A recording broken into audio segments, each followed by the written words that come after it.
अब वो उस पर जाम खान ने बहुत बात कर ली, मैं नहीं जाऊँगा। जो कहा जाता है कि कराची को वफाक के हवाले कर दो, और उन्होंने कहा कि शायद बिल्किस साहिबा ने कहा कि आइन के अंदर नए सूबे बनाने का आर्टिकल मौजूद है। बिल्कुल, ये एक दफ़ा पहले ही मैंने बात की थी, मौजूद है। लेकिन प्रॉब्लम एमक्यूएम का क्या है सर?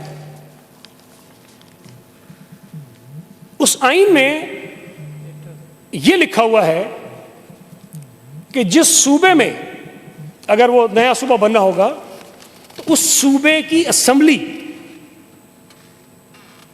पहले 2/3 अक्सरियत से करारदाद मंजूर करेगी। आप इतने सालों से ये कहते हैं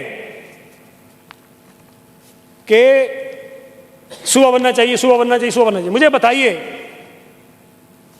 कराची के लिए आपने सिंध असेंबली में कब करारदाद जमा कराई? अब तो अक्सरियत में नहीं है ना, लेकिन जब अक्सरियत में थे तब क्यों नहीं जमा कराई आपने? जाम सादिक के दौर में आप अक्सरियत में थे ना उनके साथ, हम तो ओपोजिशन में बैठे हुए थे। लियाकत जतोई के वक्त में आप बैठे हुए थे, क्यों नहीं किया आपने? अली मोहम्मद मेहर के वक्त में आप बैठे हुए थे उनके साथ, क्यों नहीं किया आपने? उससे पहले पता नहीं 2-4 और रहेंगे, आप उनके साथ रहे हुकूमतों में। अरबाब रहीम के दौर में आप थे, आप नहीं करते।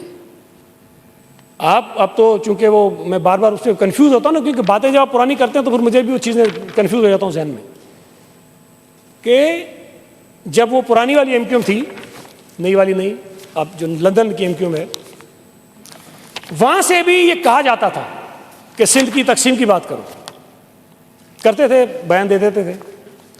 फिर जब यहाँ से एहतजाज होता था पूरे सूबा सिंध में, और तमाम सियासी जमातें जो सिंध में पीपल्स पार्टी के अलावा भी, नून लीग हो, पीटीआई हो, जमात इस्लामी हो, जेयूआई हो, कोई और जमात हो, सब इस पे मुत्तफिक हैं कि सूबा सिंध में दूसरा सूबा नहीं बनना चाहिए, सिंध को तकसीम नहीं होना चाहिए। सब इस पे इत्तेफाक करते। यहाँ से जब ये आवाज़ आती थी और यहाँ से एहतजाज उठा था, फिर यहाँ से खड़े होकर कहते थे कि सिंध हमारी माँ है और माँ को कौन तकसीम करना चाहते, यहाँ से खुद कहते थे।